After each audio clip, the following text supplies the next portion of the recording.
खुशामदीद दोस्तों, आप सबका स्वागत है। मैं हूं doctor Ishtiyaq Ahmad. A study of politics वाली सीरीज़, वैसे तो कुछ ज़्यादा लोग उसमें इंटरेस्टेड नहीं हैं, ये मुझे नज़र आ गया है। लेकिन मैं समझता हूं कि जब तक पॉलिटिकल थियरी की समझ ना आए तो दुनिया की सियासत जो आज भी हो रही है समझना बहुत मुश्किल है। इसीलिए मैं जो लोगों के कमेंट देखता हूँ तो हक्का बक्का रह जाता हूँ। इतने वो क्या कहते हैं, फ्रॉग इन द वेल किस्म की बातें लोग कर रहे होते हैं। हाँ जी, क्योंकि वो सिर्फ एक एम्पिरिकल लेवल पे देखते हैं और उस पर बात होनी शुरू हो जाती है।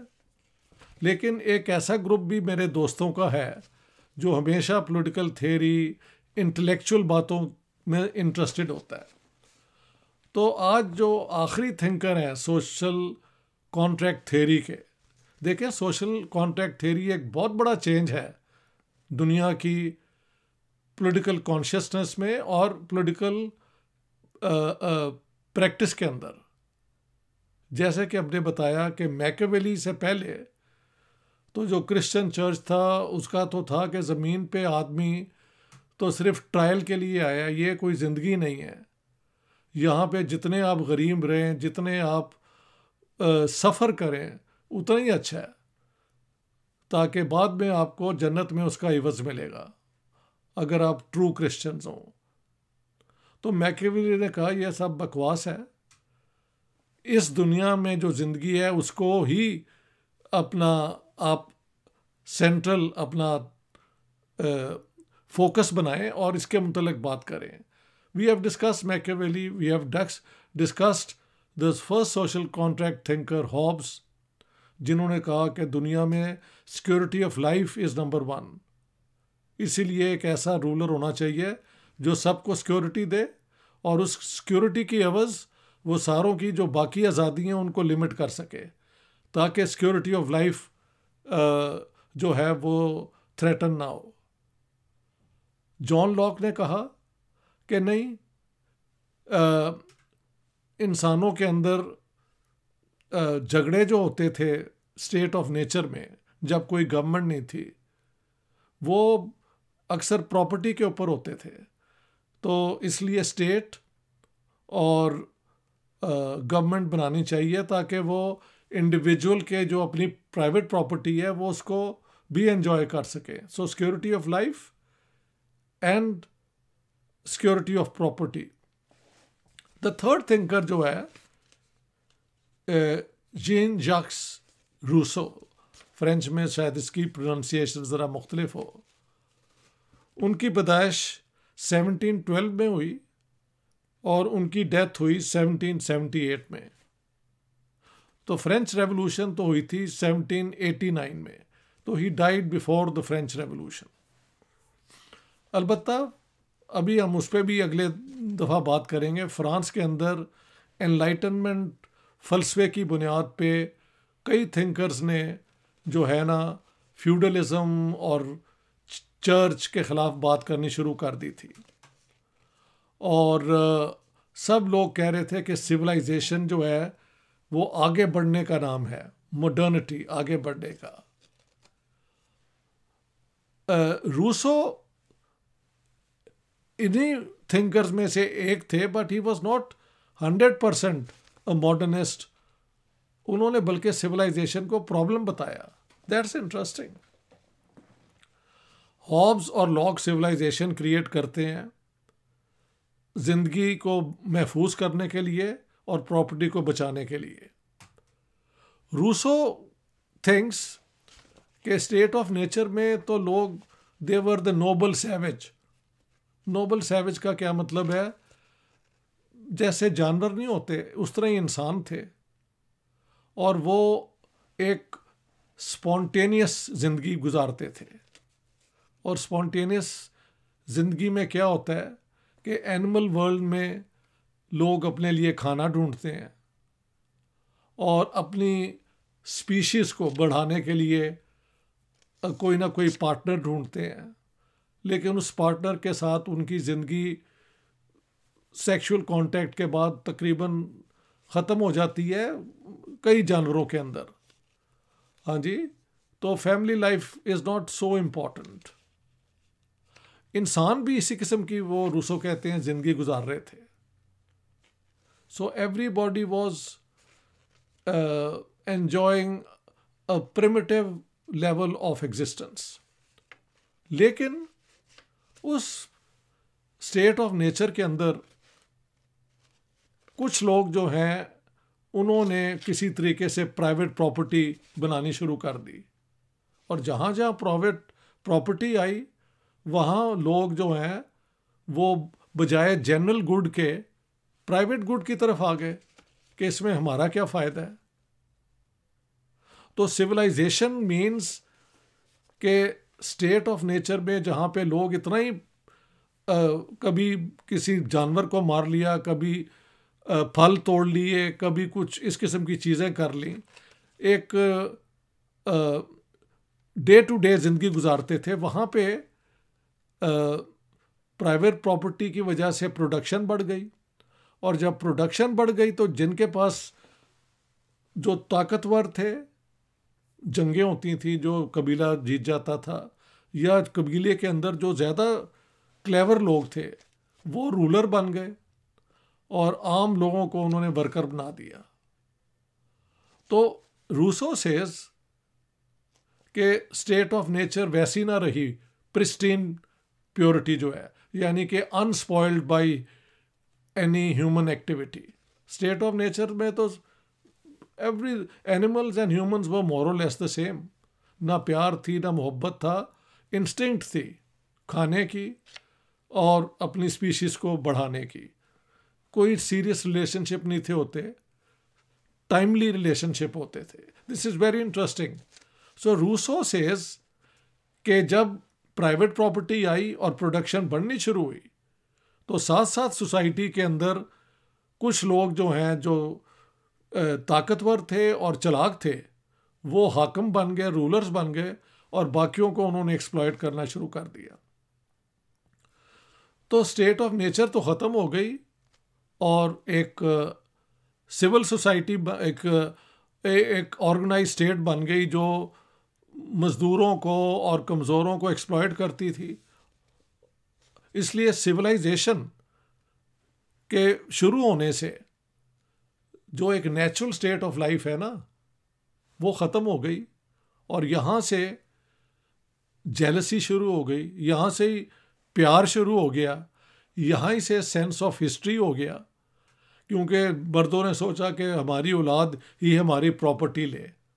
हाँ जी, तो इस किस्म की डिविजन्स सोसाइटी के अंदर होनी शुरू हो गई। मेरे ख्याल से कास्ट सिस्टम की बुनियाद भी ये है, और बाकी सोसाइटीज़ के अंदर भी इसी तरह से जो थी ना एक एलिमेंट्री इक्वालिटी, वो ख़त्म हो गई। क्लासेस में सोसाइटीज़ डिवाइड हो गई, और रूलिंग क्लास ने जो वर्किंग क्लासेस हैं उनको एक्सप्लॉइट करना शुरू कर दिया। सो रूसो सेज कि सिविलाइजेशन जो है उसका इमर्ज कर जाना दरअसल इंसान को एक तरह से एक चंगल में फंसा देता है। Men are born free but they are everywhere in chains। ये रूसो की कहावत है कि इंसान पैदा तो फ्री होता है, लेकिन जहां भी देखें वो चेन्स में है। जो है स्लेव और उसका ओनर, स्लेव की चेन तो हमें नजर आती है, लेकिन स्लेव ओनर भी उसी चेन के अंदर फंसा हुआ है, क्योंकि उसकी अपनी इंसानियत जो है वो ख़त्म हो गई है, और वो दूसरों की कमज़ोरी को एक्सप्लॉइट कर रहा है। ये आप ज़रा नोट करें। इसी तरीके से आप कास्ट सिस्टम को भी देख लें, और भी क्लास सिस्टम जो है फ्यूडलिज्म, उसमें क्या हुआ? यही हुआ कि कुछ लोगों ने अपनी अकल से, अपनी ताकत से अपने आप को बेहतर करार दे दिया, और बाकियों को कहा कि तुम इसी काबिल हो कि तुम काम करो, और जो तुम प्रोड्यूस करो वो हम ले जाएंगे, तुम वहीं रहो। हाँ जी, तो रूसो इस एतबार से कहते हैं कि state of nature is the spontaneous life. With civilization begins history, with civilization begins deep feelings, क्योंकि स्टेट ऑफ नेचर में तो फीलिंग्स स्पॉन्टेनियस है ना, जो एनिमल्स में होती हैं। लेकिन जहाँ पे आप इस फैमिली इस्टेब्लिश कर लें, अपनी प्राइवेट प्रॉपर्टी इस्टेब्लिश कर लें, अपनी स्टेट इस्टेब्लिश कर लें, तो उनके तो झगड़े शुरू हो जाते हैं दूसरों के साथ। सो रूसो अनलाइक अदर्स जो सिविलाइजेशन को एक कदम आगे समझते हैं, वो सिविलाइजेशन को एक कदम आगे और 2 कदम पीछे भी समझ रहे हैं। कि एक कदम आगे तो है कि simple rudimentary life, animal life वाली फ्रीडम, इक्वालिटी, आज़ादी और नोबिलिटी तो ख़त्म हो जाती है। नोबल इंसान ख़त्म हो जाता है। चालाक इंसान, शातिर इंसान, वो जो हैं वो फिर सियासत में और स्टेट में और गवर्नमेंट में अपना हुक्म चलाते हैं। तो इस तरीके से सोसाइटी के अंदर क्लास डिवीजन्स पैदा हो जाती हैं, झगड़े शुरू हो जाते हैं। इनको ख़त्म करने के लिए एक नई किस्म का सोशल कॉन्ट्रैक्ट चाहिए। रूसो के हॉब्स के सोशल कॉन्ट्रैक्ट ने सारी पावर दे दी थी सॉवरन को, हाकिम को। और लॉक की जो स्टेट बनी, उसके अंदर गवर्नमेंट के पास लिमिटेड पावर है। प्राइवेट प्रॉपर्टी लोग एंजॉय करें और मौज करें। लेकिन रूसो सेज कि ये जो जुल्म हो रहा है सोसाइटी के अंदर, जब से वो elementary level of society, pure nature ख़त्म हो गई है और प्राइवेट प्रॉपर्टी आ गई है, इसको रिजॉल्व करने के लिए वंस अगेन सारे लोग जो है ना वो इकट्ठे होते हैं और वो एक नया कॉन्ट्रैक्ट बनाते हैं। So what is the new social contract?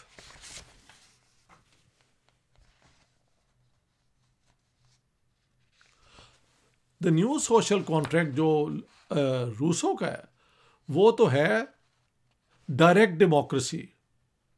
यानी कि हर वो लॉ जो है उसके अंदर लोगों की क्या कहते हैं, कंसेंट होना चाहिए। No law should be made without the consent of people. और ये कैसे देखें, लॉ की जो जमहूरियत है वो है रिप्रेजेंटेटिव डेमोक्रेसी। एक पार्लियामेंट है, उसमें पहले हाउस ऑफ लॉर्ड्स के पावर थी। आफ्टर लॉक तो जो नई प्रॉपर्टी क्लासेस हैं वो हाउस ऑफ कॉमन के अंदर मजबूत हो गई। लेकिन हुकूमत के अंदर आपके रिप्रेजेंटेटिव होते थे। Okay, for Rousseau that's not acceptable. Not representative democracy बल्कि डायरेक्ट डेमोक्रेसी। मगर कैसे वो डेमोक्रेसी चलेगी? यहाँ पे Rousseau makes a very interesting but complicated argument. He says कि सब लोग वक्तन फवक्तन, साल में 1 दफ़ा, साल में 4 दफ़ा, 2 साल में 1 दफ़ा, व्हेनेवर मिलते हैं। हाँ जी। और वो हर इशू को सब एक एक करके डिस्कस करते हैं। जाहिर है इसमें ना हॉब्स, ना लॉक, ना रूसो ने जब कहा कि लोग मिलते हैं और बातें करते हैं और ये करते हैं वो करते हैं, औरतों का उसमें जिक्र कोई नहीं है। Even Rousseau is not Rousseau is not interested in the role of women. तब तक आइडिया ये था कि women are just second rate creatures to be protected by man, लिहाजा मैन ही हर चीज़ में हिस्सा लेंगे। And so even with Rousseau. So ये जो जनरल, इसके अंदर जो जनरल डिस्कशन हुई है उसे वो कहता है कि हर इशू के अंदर, हर इशू पे सब लोगों की राय ले जाएगी। जब सारी लोगों की राय ले ली जाएगी तो उनमें से फिर इमर्ज करेगा कि किन बातों पे लोग एग्री कर रहे हैं। और उसके बाद जिन पे कंसेंसस हो जाता है, कंसेंसस ना हो, ओपन डिस्कशन पहले सब हो जाए, वोटिंग करा लें, मेजॉरिटी ओपिनियन भी जिस पे आ जाती है, फाइनली वो मेजॉरिटी ओपिनियन सारों की ओपिनियन होती है, क्योंकि सबकी बात सुनी जाती है. लिहाजा he says who is sovereign in the civil state? The general will. The general will is the true will of all citizens. वो जरूरी नहीं मेजॉरिटी विल ही हो.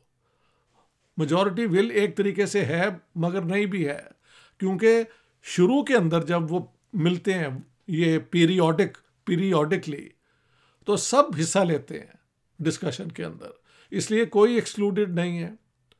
बाद में जब आइडेंटिफाई हो जाते हैं कि इन इश्यूज पे हम एग्रीड हैं, तो उसके बाद एक हुकूमत अब बना लें और हुकूमत फिर वो इम्प्लीमेंट करती है. रूसो सेज कि इस पूरे प्रोसेस के अंदर जो जनरल विल डिसाइड कर ले कि ये इशू ये सब्जेक्ट्स के ऊपर हमने काम करना है स्टेट के अंदर, जब ये हो जाए तो एक हुकूमत बनाए जिसका काम सिर्फ हो कि वो इम्प्लीमेंट करे जो फैसले जनरल असेंबली में हो चुके हुए हैं.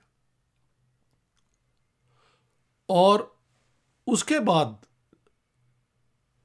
राइट टू ऑपोजिशन कोई नहीं है जब तक कि जनरल विल दोबारा ना मिले. जनरल विल डिसाइड आप कर सकते हैं 6 महीने में एक दफ़ा इकट्ठी होगी, 1 साल में लोग सारे एक आएंगे. एक प्रॉब्लम अलबत्ता रूसो की थियोरी का था कि ये जो है ना डायरेक्ट डेमोक्रेसी, ये चंद 100 चंद हज़ार लोगों तक हो सकती है. तो इसीलिए रूसो वंस अगेन मॉडर्न दौर का होते हुए भी सिविलाइजेशन, एक नई सिविलाइजेशन की वो बात करते हैं. ही सेज के one can't go back to the state of nature because जो स्पॉन्टेनियस नेचुरल ह्यूमन बीइंग है उसकी तो बिल्कुल एनिमल इंस्टिंक्ट्स हैं. सिविलाइजेशन से डीपर फीलिंग्स पैदा होती हैं, लेकिन वो डीपर फीलिंग्स के अंदर डिविजन्स भी आ जाती हैं.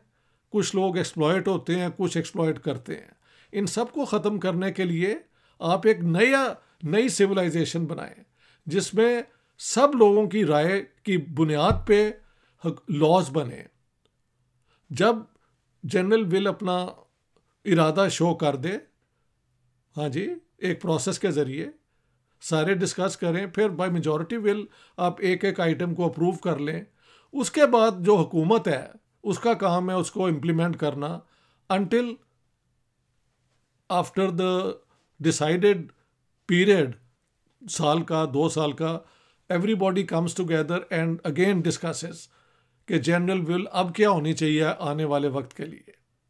रूसो का ये आइडिया जो है डायरेक्ट डेमोक्रेसी का, वो आप कह सकते हैं कि मॉडर्न दौर में तो मुमकिन ना हो सका, क्योंकि सिटी स्टेट जो होती थी एथेंस की और अर्ली रोम के अंदर, हाँ जी, वो तो मुमकिन था. जब ये टेरिटोरियल स्टेट्स हो गई और millions of people started living, तो how can general will act. हाँ जी, इसलिए ये जो पीरियड है मॉडर्न पीरियड, ये बिग स्टेट और रिप्रेजेंटेटिव डेमोक्रेसी का है. रूसो वाला जो है ना आइडिया कि लोगों की राय ली जाए, अब 2 चीज़ों में मुमकिन है. एक है रेफरेंडम कि आप इम्पॉर्टेंट इश्यूज़ पे पूरी सिटीजन्स की राय लें और मेजॉरिटी के जरिए आप डिसाइड करें. एक और है प्लेबिसाइट. प्लेबिसाइट होता है कि एक इलाका किसको बिलोंग करता है, यू नो, प्लेबिसाइट कराया जाता है, मतलब ईस्ट टिमोर में हुआ, इधर हुआ, to decide the future of new governments, new states not governments, कि ये नई स्टेट्स बन रही हैं और ये टेरिटरी कहाँ जाएगी. लेकिन रेफरेंडम तो अब भी कई मुल्कों में होते हैं. इंग्लैंड के अंदर हुआ था रेफरेंडम ब्रेक्सिट के ऊपर, हाँ जी. स्वीडन के अंदर वंस इन अ वाइल होते हैं. स्विट्ज़रलैंड में तो हर लॉ तकरीबन रेफरेंडम के ज़रिए बनती है. कि रूसो वाला प्रोसेस जो है ना, वो स्विट्ज़रलैंड के अंदर जो उनके कैंटन्स हैं ना, छोटे छोटे डिस्ट्रिक्ट, वहाँ पे बहुत इस्तेमाल होता है. एक इंटरेस्टिंग बात है कि डायरेक्ट डेमोक्रेसी का मतलब ये नहीं है कि हमेशा फैसले बड़े एडवांस्ड होंगे. कंजर्वेटिव फैसले भी हो सकते हैं। स्विट्जरलैंड के अंदर फॉर एग्जांपल औरतों को राइट ऑफ वोट सबसे आखिर में मिला 1971 में। Very interesting. Why? Because only man had the right to vote, और वो रेफरेंडम में औरतों को राइट टू वोट ही नहीं थे देते। तो बड़ी कैंपेन करने के बाद, क्योंकि रेफरेंडम से सिलसिला होता था, एक हुकूमत तक ये पावर्स नहीं थी, तो nothing could be done. It took a long time before public opinion in Switzerland became favourable to the right to vote for women. तो 1971 में इंडिया पाकिस्तान ने 47 में दे दिया था, सोवियत यूनियन ने 1917 में दे दिया था right to vote to women, Ataturk ने 1934 में राइट टू वोट दे दिया था वेमन को। हाँ जी। लेकिन स्विट्ज़रलैंड यूरोप का बड़ा एडवांस मुल्क, उसने क्योंकि रेफरेंडम डायरेक्ट डेमोक्रेसी का सिलसिला किया हुआ था, रूसो वाली सोच जो है, तो मर्द तो वो राइट ही नहीं थे देते। 1971 में उन्हें मिला। लेकिन आप कह सकते हैं कि डायरेक्ट डेमोक्रेसी का आइडिया जो है ये अब रेफरेंडम्स के ज़रिए, प्लेबिसाइट के ज़रिए मुमकिन है। ओके। तो सोशल कॉन्ट्रैक्ट जो रूसो का है ना, वो बड़ा इंटरेस्टिंग है। वो कहता है स्टेट ऑफ नेचर एक बिल्कुल स्पॉन्टेनियस लाइफ थी। द नोबल सैवेज, जिसको पता ही नहीं कि मैंने क्या करना है, सिर्फ खाना कहाँ से आएगा, मेरी औलाद कैसे पैदा होगी, जो इंस्टिंक्ट होते हैं एनिमल्स के, नथिंग मोर। जब प्राइवेट प्रॉपर्टी आ गई तो सोसाइटी में ये एक अकल भी आ गई कि मैं इसको एक्सप्लॉइट करूं और दूसरा मेरे लिए काम करे, कास्ट सिस्टम। तो जो लोग मुझे इंडिया में कहते हैं जी यहाँ पे एक ज़माने में वैदिक पीरियड में डेमोक्रेसी होती थी, ये वो makes a lot of sense long ago.